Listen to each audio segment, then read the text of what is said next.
Hi everyone. చల్లచారు bajji ఎంతమందికి తెలుసు? ఇది టేస్ట్ ఎంత బాగుంటుందో తెలుసా? అద్దరిపోతుంది. మజ్జిగ చారు బజ్జీ అని కూడా అనొచ్చు అనమాట. దీనికోసం ఇంగ్రీడియంట్స్ ఏంటంటే ఒక ఆనియన్, ఒక టొమాటో, కొత్తిమీర, కరివేపాకు, అల్లం ముక్కలు, పచ్చిమిరపకాయ ముక్కలు, వెల్లుల్లి రెబ్బలు. అయితే మనం పకోడీ ఎలా వేసుకుంటామో అలా పిండి కలిపి పెట్టుకోవాలి. ఉప్పు, పసుపు, కారం వేసి కొంచెం వేడి నీళ్ళు కాచి పక్కన పెట్టుకోండి. పెరుగు ఎంత ఉంటే అంత తీసుకోండి. దీనికి కొంచెం శనగపిండి కూడా అవసరం, దంచుకోవడానికి రోల్ అనమాట, లేదా మిక్సీ తీసుకోండి. ఇప్పుడైతే నాకైతే నిన్నటి పెరుగు అయితే మిగిలిపోయింది. ఏం చేద్దామని ఆలోచన చేస్తే ఎప్పుడో చేసిన రెసిపీ అయితే గుర్తొచ్చిందనమాట. దీనికోసం నాకు మిగిలిన పెరుగు అయితే తీసుకున్నాను. ఇది మనం మిగిలిన పెరుగుతో చేసుకోవచ్చు, లేదంటే మనకి ఉన్న పెరుగుతో చేసుకోవచ్చు, ఎలాగైనా కూడా చేసుకోవచ్చు. చాలా చాలా బాగుంటుంది. మనకు ఒక్కొక్కసారి పెరుగు ఎక్కువగా మిగిలిపోయినప్పుడు బాగా యూజ్ అవుతుందన్నమాట.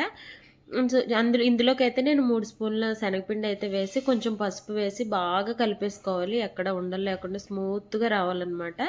మొత్తం అంతా కూడా కలిపేసుకోండి. చాలా బాగుంటుంది రెసిపీ అయితే మాత్రం. అండ్ ఇదైతే దీనికోసం ఒక పెద్ద ప్యానే తీసుకోండి. ఎందుకంటే మనం శనగపిండి వేస్తే కొంచెం తిక్కుగా వస్తుంది కదా, కొంచెం వాటర్ కన్సిస్టెన్సీ చూస్తూ వేసుకోవాలి. ఆయిల్లో జీలకర్ర, ఆవాలు మాత్రమే వేసుకోవాలి తాలింపుకి, ఇంకేం వేయకూడదు. అండ్ పచ్చిమిరపకాయలు కారానికి సరిపడా, ఒక ఆనియన్ అయితే వేసాను, అల్లం ముక్కలు. కొంతమంది అల్లం వెల్లుల్లి పేస్ట్ వేస్తారు, కానీ నాకు ఎందుకు ఇలా అల్లం ముక్కలు వేస్తేనే ఇష్టం అనమాట. అల్లం ముక్కలు వేసి వెల్లుల్లిపాయలు ఇంకొంచెం పచ్చిమిరపకాయలు దంచి వేసుకున్నాను అనమాట. ఈ దంచి వేసిన ఫ్లేవర్ అయితే చాలా చాలా బాగుంటుంది. ఒక చిన్న టమాటాని బాగా మగ్గింది వేసేసుకొని ఆ టమాటా మగ్గడానికి పసుపు, ఉప్పు వేసి కలుపుకొని మూత పెట్టేసుకోండి. ఈలోగా అయితే మనం ఈ బజ్జీలు కానీ పకోడీ కానీ అంటాం కదా, యాక్చువల్గా అయితే మనం వేసుకున్న ప్లెయిన్ పకోడీలు, కానీ దీని పేరు ఏంటంటే సల్లచారు బజ్జీ అంటాం అనమాట. సల్లచారు పకోడీ అంటే బాగాలేదు కదా పేరు, సల్లచారు బజ్జీ అందాము. సో చూసారు కదా, ఈ బాండీలో కొంచెం ఆయిల్ వేసేసుకొని ఈ విధంగా పకోడీలాగా వేసేసుకోవాలన్నమాట. రౌండ్ షేప్ వస్తే ఇంకా బాగుంటుంది. పిండి అనేది మనం మరీ గట్టిగా కాకుండా మరీ పలచగా కాకుండా కలుపుకోండి, అప్పుడు బాగా వస్తాయి. యాక్చువల్గా అయితే చాలామంది వీటిని ఇలాగే డైరెక్ట్గా మజ్జిగ చారులో వేసేస్తారు. కాకపోతే అలా కంటే కూడా నేను వేడి నీళ్ళు కాచి పెట్టాను కదా, ఇందులో వేసేసుకొని మనకి వెంటనే పకోడా అయిపోగానే ఈ వేడి నీళ్ళు వెంటనే వేసేస్తే కొంచెం మెత్తబడతాయి అనమాట. అప్పుడు ఆ మజ్జిగ చారులు ఉడికాక మెత్తగా జ్యూసీగా ఉంటుంది, చాలా బాగుంటుంది అనమాట. మనం డైరెక్ట్గా అలాగే వేసేస్తే చాలా గట్టిగా ఉంటాయి.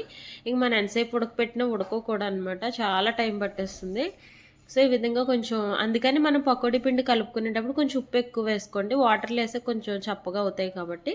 సో ఇప్పుడు కొత్తిమీర వేసేసుకొని మొత్తం అంతా కలుపుకొని ఫస్ట్ వాటర్ యాడ్ చేసుకోండి, ఎందుకంటే పెరుగు ఉంది కదా విరిగిపోకుండా ఉంటుందన్నమాట. వాటర్ వాటర్ యాడ్ చేసుకొని హై ఫ్లేమ్లో పెట్టుకొని బాగా మసులుతూ ఉండాలి. ఒకవేళ ఉప్పు సరిపోతే అడ్జస్ట్ చేసుకోండి. నేనైతే ఈ పెరుగులో కొంచెం ఉప్పు వేసాను, మళ్ళీ టమాటాలు మగ్గడానికి కూడా వేసాను కదా, సరిపోతే ఇంకొంచెం వేసుకున్నాను అనమాట. ఇప్పుడు మనం రెడీ చేసి పెట్టుకున్నది ఉంది కదా, ఇది ఇందులో వేసేసుకోండి. మనకి శనగపిండి ఉడికే కొలది కొంచెం తిక్కుగా వచ్చేస్తుంది అనమాట, అందుకని కొంచెం వాటర్ యాడ్ చేసుకోండి చూసుకుంటూ. మన కన్సిస్టెన్సీ కొంతమంది తిక్కుగా తింటారు, కొంతమంది బాగా పలుచగా తింటారు, మీకు ఎలా ఇష్టమైతే అలా వేసుకోండి. మేమైతే మీడియంగా తింటాము. దానికి తగ్గట్టు వేసేసుకొని ఇప్పుడు మనకి 5 మినిట్స్ ఆగాక ఈ పకోడీలు ఉన్నాయి కదా, వీటిని ఇందులో వేసేసాను అనమాట.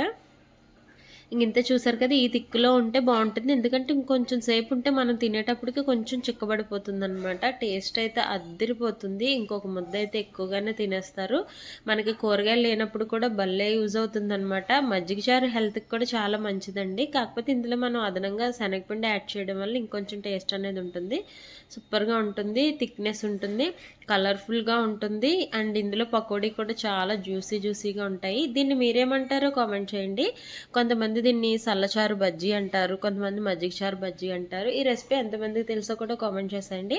అండ్ ఇది ఎప్పుడు కట్ చేయాలంటే, ఈ పకోడీ అయితే మనం చూడగానే చూసారు కదా, ఈ విధంగా మనం కట్ చేస్తే వచ్చేయాలన్నమాట ఈజీగా. అంతవరకు ఉడికిచ్చేసి టర్న్ ఆఫ్ చేసుకోవడం అనమాట స్టవ్.